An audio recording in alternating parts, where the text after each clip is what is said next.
प्रधानमंत्री श्री नरेंद्र मोदी जी ने जहां भारत को वैश्विक पटल पर विशिष्ट पहचान दिलाई, रूरल इकोनॉमी को स्ट्रेंथन किया, वहीं साइंस, स्पेस साइंस, टेक्नोलॉजी ने भी विकसित देशों को जबरदस्त टक्कर दी है। पीएम साहब के विजनरी और प्रोग्रेसिव थॉट प्रोसेस ने भारत को विज्ञान के क्षेत्र में भी आत्मनिर्भर बना दिया है। स्पेस साइंस IT के MOS डॉक्टर जितेंद्र सिंह जी के मार्गदर्शन में भारत आज उन चुनिंदा देशों में शामिल हो गया है जो चंद्रमा पर चंद्रयान अपने बलबूते पर उतारता है और वहीं विज्ञान के क्षेत्र में नित नए आयाम स्थापित कर रहा है।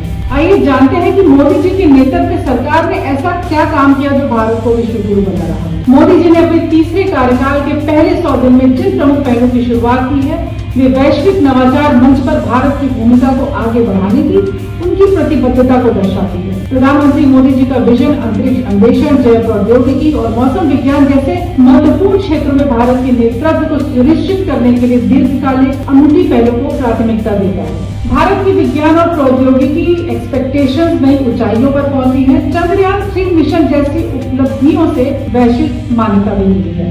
आप देश को जिस ऊंचाई पर लेकर गए हैं, ये कोई साधारण सफलता नहीं है। ये अनंत अंतरिक्ष में भारत के वैज्ञानिक सामर्थ्य का शंखनाद है। India is on the moon. ये न केवल भारत की वैज्ञानिक क्षमता को बढ़ाती है, बल्कि ये स्थायी आत्मनिर्भर अर्थव्यवस्था में भी योगदान देती है। अंतरिक्ष स्टार्टअप के लिए 1000 करोड़ रुपए के वेंचर कैपिटल फंड को शुरू करने से लेकर जैव अर्थव्यवस्था बनाने के उद्देश्य से बायो E3 नीति की शुरुआत मोदी जी ने ही की है। निजी खिलाड़ियों के लिए इस क्षेत्र को खोलने के सरकार के निर्णय के बाद कुछ ही वर्षों में भारत ने अपने अंतरिक्ष इकोसिस्टम में उल्लेखनीय बदलाव देखा है। इस निर्णय ने भारत की क्षमता को सामने लाने में मदद की है, जिसने इसे एकल अंकीय स्टार्टअप उपस्थिति से वर्तमान में सैकड़ों अंतरिक्ष प्रौद्योगिकी कंपनियों वाले इकोसिस्टम में तब्दील कर दिया है।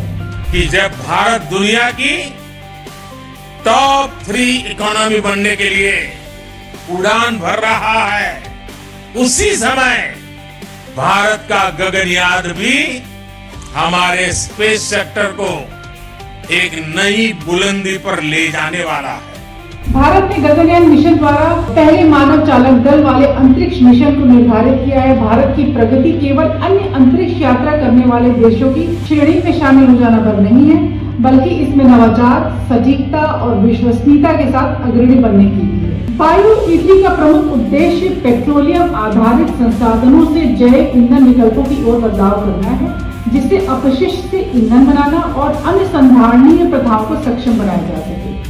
अगली औद्योगिक क्रांति पारंपरिक विनिर्माण के बजाय जैव अर्थव्यवस्था की पहलों से ही उत्पन्न होगी। ये नीति जो पर्यावरण, अर्थव्यवस्था और रोजगार के लिए जैव प्रौद्योगिकी को कवर करती है, आयात पर निर्भरता को कम करते हुए संसाधनों में इंडिपेंडेंस लाने के लिए डिजाइन की गई है।